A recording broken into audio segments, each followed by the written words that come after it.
اعوذ باللہ من الشیطان الرجیم بسم اللہ الرحمن الرحیم۔ محترم حضرات، اس سے پہلے آپ لوگوں کے سامنے اذان کی فضیلت کیا ہے، اذان دینے والے کو کیا ثواب ہے، اذان کا جواب دینے والے کو کیا ثواب۔ میں نے بتایا کہ اذان دینے والے کے بہت سے درجے اللہ تعالیٰ نے رکھا ہے۔ ایسے ہی ہم جیسے ہی اذان سنیں گے اس کے ایک ایک لفظ پر جواب دیں گے تو اللہ تعالیٰ ہمیں بھی وہ ثواب عطا فرمائے گا۔ آج نماز سے تعلق سے کچھ ضروری باتیں آپ لوگوں کے سامنے انشاءاللہ بتائی جا رہی ہیں کہ نماز میں رکوع اور سجدہ یہ اللہ رب العالمین کو بہت زیادہ پسند ہے۔ یا ایھا الذین آمنوا ارکعوا واسجدوا واعبدوا ربکم وافعلوا الخیر لعلکم تفلحون۔ سورہ حج میں 70 پر 7 نمبر کی آیت ہے کہ اے لوگو تم رکوع کرو اور سجدہ کرو اور تمہارے رب کی عبادت کرو اور اچھے کام تم کرو، شاید کہ اس کی وجہ سے اللہ تعالیٰ تمہیں کامیابی عطا فرمائے۔ صحابہ کی فضیلت بتاتے ہوئے بتایا تراہم رکعان سجدا، کہ آپ ان کو دیکھیں گے کہ وہ بہت زیادہ رکوع کرنے والے اور سجدہ کرنے والے، یعنی وہ اللہ تعالیٰ کی بہت زیادہ عبادت کرنے والے ہیں۔ اللہ تعالیٰ کے پاس سب سے زیادہ پیارا کام یہ ہے کہ آدمی اللہ تعالیٰ کے سامنے سجدہ کرتا ہے۔ سجدہ کرنے کی وجہ سے فائدہ ہوتا ہے یہ ہے اللہ اس کو یہ ایک نیکی دے گا، یہ غلطی معاف کرے گا، یہ ایک درجے کو بلند کرے گا۔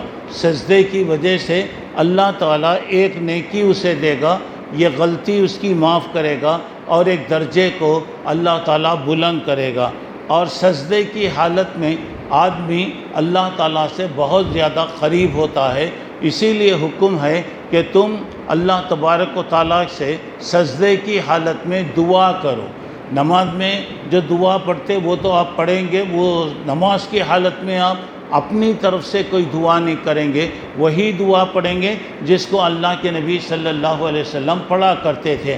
آپ عام اوقات میں آپ بیٹھے ہوئے ہیں، دعا کرتے ہوئے بیٹھے ہوئے ہیں اور دعا کرتے کرتے سجدے میں چلے جائیں اور اس وقت آپ کے جو بھی دعا کرنا ہے کریں، اس لیے کہ سجدے کی حالت میں آدمی اللہ تعالیٰ سے بہت زیادہ قریب ہوتا ہے اور اس سجدے کی حالت اللہ تعالیٰ کو بہت زیادہ پسند ہے۔ تو سجدے میں آپ جو بھی اللہ تعالیٰ سے دعا کریں گے اللہ تعالیٰ آپ کی دعا کو قبول فرمائے گا۔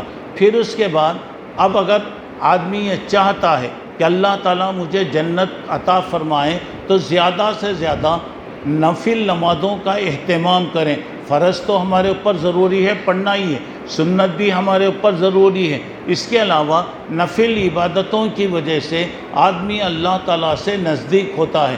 جیسا کہ حضرت ربیعہ اسلمی رضی اللہ تعالیٰ عنہ سے بیان ہے کہ اللہ کے رسول نے حضرت ربیعہ سے فرمایا کہ ربیعہ پوچھو تمہیں کیا چیز کی ضرورت ہے۔ تو اللہ کے رسول بعض اوقات لوگوں کو ترغیب دینے کے لیے، ان کی ہمت افزائی کے لیے بولتے بھئی کیا ہونا تمہارے، کیا پوچھو۔ تو دیکھیے جتنے مرتبہ بھی صحابہ سوال کرتے تھے آخرت کے بارے میں سوال کرتے، کبھی یہ نہیں کہ دنیا میں مجھے تکلیف ہے، دنیا میں مجھے پریشانی ہے، آپ دعا کیجئے، نہیں، جو بھی ان کا سوال ہوتا دعا کیجئے اللہ مجھے آخرت میں کامیابی عطا کرے۔ حضرت ربیعہ اللہ کے رسول کی کوئی خدمت میں تھے، وضو وغیرہ کے پانی وغیرہ دے رہے تھے، تو اللہ کے نبی نے پوچھا ربیعہ تمہاری کیا خواہش ہے؟ تو انہوں نے کہا کہ اسألک مرافقتک فی الجنہ، اللہ کے رسول میں جنت میں آپ کے ساتھ رہنا چاہتا ہوں، آپ میرے لیے دعا کیجئے کہ اللہ مجھے آپ کے ساتھ جنت میں رکھے۔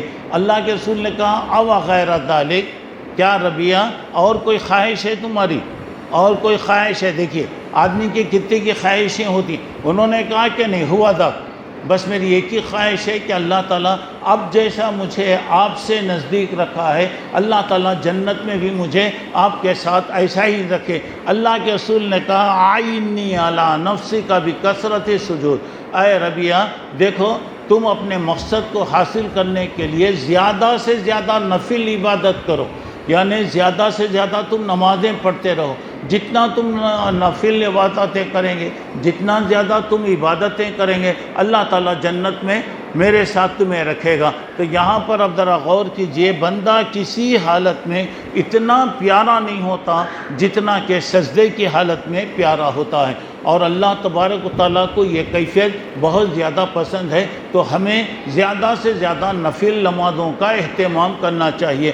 جب بھی موقع ملا، آپ کو معلوم ہے فرض تو مقرر ہیں، سنت کی تعداد بھی ہے۔ فرض جو ہے ایک دن میں 17 رکعت ہے 5 نمازوں کے اندر، اور سنت 12 رکعت، فجر سے پہلے 2 رکعت، ظہر میں 6 رکعت، مغرب کی نماز کے بعد 2 رکعت، عشاء کی نماز کے بعد 2 رکعت، یہ 12 رکعت یہ سنت ہے۔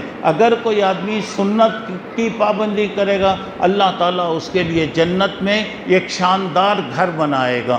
اور اس کے علاوہ جو بھی آپ نماز پڑھیں گے، مثال کے طور پہ عصر سے پہلے نماز پڑھنا ہے یا اس سے پہلے پڑھیں گے، یہ نفل نمازیں ہیں، پڑھیں گے اللہ آپ کو ثواب دے گا، اگر نہیں پڑھیں گے تو گویا آپ گنہگار نہیں ہوں گے۔ اچھا، اس کے بعد اب آپ دیکھیے،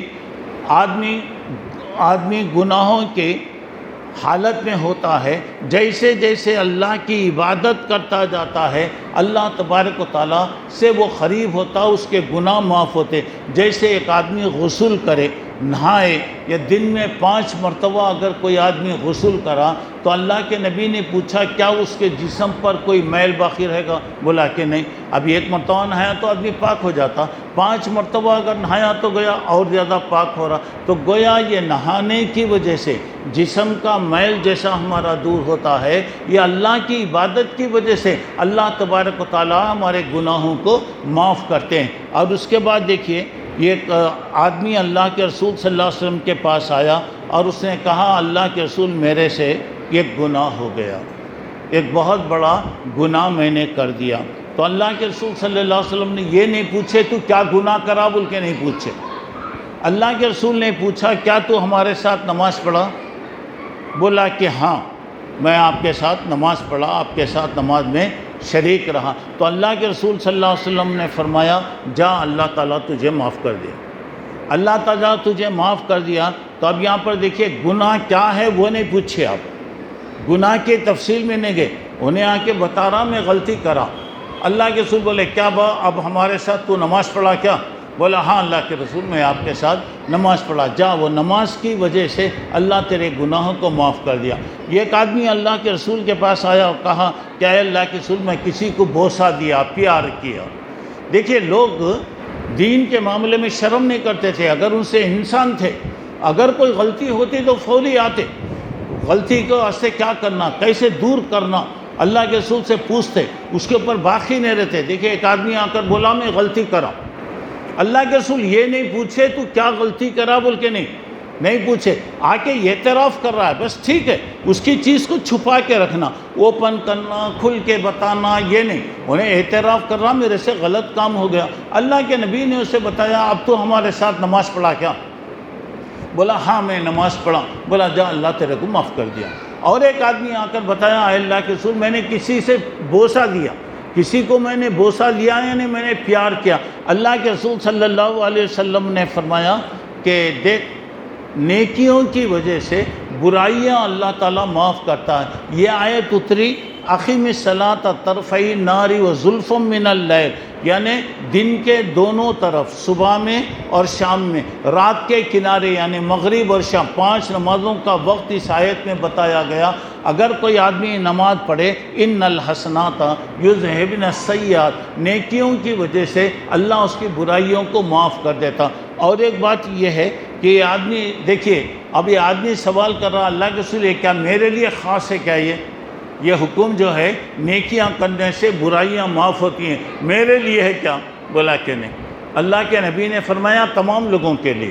اگر کہتے کہ یہ تیرے واسطے خاص ہے تو آپ کو کیا ملتا، مجھے کیا ملتا؟ اللہ کے نبی نے فرمایا کہ یہ تمام کے لیے۔ مثلاً اگر کوئی آدمی غلطی کرا، غلطی ہو گئی، انسان سے غلطی ہوتی ہے، اللہ سے معافی مانگ لینا، توبہ کر لینا ہے۔ اب اس کے ساتھ اگر آدمی نیکی کا کام کرا تو اس کے گناہ معاف ہو جاتے۔ اچھا، اللہ رب العالمین فرشتوں سے سوال کرتے ہیں، صبح میں فرشتے اترتے ہیں، شام میں فرشتے ہی واپس جاتے ہیں۔ اللہ تعالیٰ پوچھتے ہیں اچھا تم لوگ گئے تھے تو میرے بندوں کو تم کس حالت میں پائے؟ تو وہ کہتے ہیں کہ اللہ تیرے بندے تیری عبادت کر رہے تھے، نماز پڑھ رہے تھے، صبح کا وقت فجر کی نماز کا وقت ہوتا ہے۔ اچھا جب آئے تو وہ لوگ کیا کر رہے تھے؟ جب ہم لوگ واپس گئے تو وہ لوگ نماز پڑھ رہے تھے، شام میں عصر کی مغرب کی یہ نماز یہ لوگ پڑھ رہے تھے۔ تو اللہ تبارک و تعالیٰ اس سے خوش ہوتا ہے اور اللہ رب العالمین اس کے لیے ثواب عطا فرماتا۔ میں نے ابھی بتایا اللہ رب العالمین اس کے گناہوں کو معاف کرتا ہے۔ نماز سے جو نماز کی حفاظت کرتا ہے قیامت میں اس کے ساتھ روشنی رہے گی، دلیل رہے گی، اور اس کے ساتھ وہ حجت ہے، باخدا اللہ تعالیٰ کے پاس حجت کرے گا، لڑے گا۔ اگر جو آدمی نماز پڑھ رہا تو اس کے ساتھ روشنی رہے گی، اندھیرا وہاں رہے گا۔ ہمارے عمل جیسے رہیں گے وہ عمل کی وجہ سے روشنی وہاں پر رہے گی۔ جو نماز نہیں پڑھا ہوگا اس کے ساتھ کون ہوں گے؟ وہ کس کے ساتھ ہوگا؟ فرعون کے ساتھ ہوگا، حامان کے ساتھ ہوگا، شداد کے ساتھ ہوگا، نمرود کے ساتھ ہوگا، ابی ابن خلف یہ مکے کا بہت بڑا بیپاری آدمی تھا، اس کے ساتھ۔ دیکھو یہ بڑے بڑے کافر ہیں، کافروں کے امام ہیں۔ تو بتایا گیا جو آدمی نماز نہیں پڑھ رہا یہ کافروں کے اماموں کے ساتھ رہے گا، مطلب یہ کہ اس کو کتنا سخت سزا ہوگی۔ ایک بات دیکھیے، ابی ابن کعب کے بارے میں آتا ہے، اس نے ایک مرتبہ کہا میں آپ کو قتل کروں گا، اللہ کے رسول سے کہا میں آپ کو ماروں گا۔ اللہ کے رسول نے کہا کہ نہیں، میں تجھے ماروں گا، میں تجھے ماروں گا۔ ذرا غور کریے، لوگوں کو، کافروں کو بھی اللہ کے رسول کی بات پر بہت یقین ہوتا تھا، اس لیے کہ لوگ کہتے ہیں آپ سچے آدمی، کبھی غلط نہیں بولتے، کبھی جھوٹ نہیں بولتے، دنیا کے معاملے میں بھی کبھی غلط نہیں بولے، آخرت کے معاملے میں بھی اللہ کے رسول غلط نہیں بولتے۔ تو اب یہاں پہ دیکھیے اللہ کے رسول صلی اللہ علیہ وسلم جب دوسری لڑائی احد کی لڑائی کے لیے آپ تشریف لے گئے تو ابی ابن کعب جو ہے پھر رہا، چھپ رہا تھا، ادھر جا رہا ادھر جا رہا ادھر جا رہا، بچ رہا۔ لوگ بولے کیا جی تم ایک بڑے آدمی ہیں، ایک بڑے آدمی ہیں، ذمہ دار ہیں، جنگ میں جانے تم اتنا ڈر رہے گا؟ تمہیں گئے تو کیا ہوتا تمہارے کچھ جنگ میں؟ انہیں بتایا کہ نہیں، بات میں ڈر رہا ہوں نہیں، میں ڈر رہا ہوں نہیں، اصل میں حضرت محمد صلی اللہ علیہ وسلم نے کہا میں تجھے ماروں گا۔ ذرا غور کریے، وہ تو کہتا ہے کہ مجھے یقین ہے کہ جب محمد کہتے ہیں صلی اللہ علیہ وسلم بالکل صحیح ہے، میں اس سے پریشان ہوں۔ تو دیکھیے بہرحال وہ کافر تھا، اس کے دل میں دشمنی ضرور تھی موقع سے۔ اب لوگ بولے آ گیا میدان آ گیا، اب موقع کی تلاش میں تھا۔ ایک چھوٹا ایک ہتھیار ہوتا ہمارے پاس، فروٹس کی چاقو جیسی ہوتی، میوہ وغیرہ کاٹنے کی چھوٹی چاقو، ایسا ایک ہتھیار ہوتا۔ اسے کیا کرتے، آدمی پر حملہ کرے تو دو جگہ حملہ ہوتا، یا تو یہ رگ، یہ شاہ رگ جو ہے ہماری، یہ رگ کی طرف حملہ ہوتا، یعنی تو یہ پیر کی جو ہماری ایڑی کے پاس جو رگ ہے، یہ دو رگیں گویا اصل ہے، یہ رگ اگر کٹ گئی تو آدمی کا خون بہہ جاتا، آدمی ختم ہو جاتا۔ یہ دو جگہ ہی آدمی چلا سکتا، اور ہر آدمی اسے چلا نہیں سکتا، جو آدمی اس کا ماہر رہے گا وہی۔ تو اب یہ موقع کے ہتھیار ہاتھ میں لے کر موقع کی تلاش میں جیسے ہی اللہ کے رسول قریب آ گئے، ایک جگہ لڑائی میں آمنا سامنا ہوا، وہ فوری طور سے چاقو پھینکا اللہ کے رسول پر، یا تو یہاں لگنا یا تو یہاں لگنا۔ اللہ کے رسول صلی اللہ علیہ وسلم بچ گئے، اللہ تعالیٰ آپ کی حفاظت کیا۔ اللہ کے رسول کیا کرے، جب وہ قریب آ گیا تو وہی چاقو لے کر پھینکے، وہی چاقو لے کر اسے پھینکے۔ اب پھینکے تو یہاں مارنے، صرف جسم میں کسی جگہ ذرہ مار لگا، ذرہ زخم ہوا، چرپٹا آیا۔ اب اس سے اتنا چیخنے لگا، اتنا پکارنے لگا، پورے میدان میں چیختا پکارتا جا رہا۔ ابو جہل اور یہ دوسرے ابو سفیان وغیرہ یہ جو لوگ تھے، یہ دیکھ کر بتائے کیا رے اتنا بڑا آدمی ہے، اتنے سر کے زخم کو برداشت نہیں کر رہا، ایسا چیخ رہا، ایسا وہ کر رہا ہے کہ لوگوں سب پریشان ہو جا رہے ہیں۔ بولا اگر یہ مار کسی اور کا ہوتا تو مجھے کوئی تکلیف نہیں ہوتی، یہ محمد کا مار ہے صلی اللہ علیہ وسلم، اور مجھے اس وقت ایسی تکلیف ہو رہی ہے۔ اگر یہ تکلیف پوری دنیا والوں کے لیے تقسیم کر دی جائے تو لوگ یہ تکلیف برداشت نہیں کر سکتے۔ تو اس سے اندازہ لگائیے گا۔ تو اب قیامت میں جو آدمی نماز نہیں پڑھ رہا ہے، پابندی نہیں کر رہا ہے، جیسا پڑھنا نہیں پڑھ رہا ہے، سستی کے ساتھ پڑھ رہا ہے، مستی کے ساتھ نماز پڑھ رہا ہے، تو ایسے لوگوں کو، ایسے بڑے بڑے لوگوں کے ساتھ، مجرموں کے ساتھ شامل کیا جائے گا، کتنا عذاب ہوگا ذرا اندازہ لگائیے۔ تو بہرحال لوگوں نے اللہ کے رسول صلی اللہ علیہ وسلم سے پوچھا اے اللہ کے رسول سب سے افضل عمل کون سا ہے؟ آپ نے فرمایا وقت پر نماز پڑھنا۔ جب دل میں آیا پڑھ لیے، ملا کو پڑھ لیے، نہیں، 3 وقت کا کھانا کھانا ہے، یہ وقت پر آپ کھائیں گے، صبح کا ناشتہ، دوپہر کا کھانا، رات کا نہیں، تینوں ملا کر ایک ساتھ کھائیں گے، آپ بھی تکلیف اٹھائیں گے، گھر والے بھی پریشان ہوں گے۔ تو یہاں پہ بات یہ ہے کہ اللہ رب العالمین نماز کی کیفیت کو بہت زیادہ پسند کرتا ہے۔ نماز کی حالت میں، خصوصاً سجدے کی حالت میں آدمی اللہ رب العالمین سے قریب ہوتا ہے۔ تو ہمیں کوشش کرنا چاہیے جب بھی موقع مل جائے نفل نمازوں کا ہم اہتمام کریں، 2 رکعت 4 رکعت جتنا پڑھ سکتے پڑھیں گے۔ اللہ تعالیٰ کو یہ پسند آ جائے تو انشاءاللہ ہماری نجات کے لیے یہ چیزیں کافی ہوگی۔ اللہ مجھے آپ کو نیک توفیق عطا فرمائے، اللہ ہمیں نیکیاں کرنے کی توفیق عطا فرمائے، نماز کی حفاظت کی اللہ تبارک و تعالی ہمیں توفیق عطا فرمائے، آمین۔ وآخر دعوانا ان الحمد للہ رب العالمین۔ سبحانک اللہم ربنا و بحمدک، اشہد ان لا الہ الا انت، استغفرک و اتوب الیک۔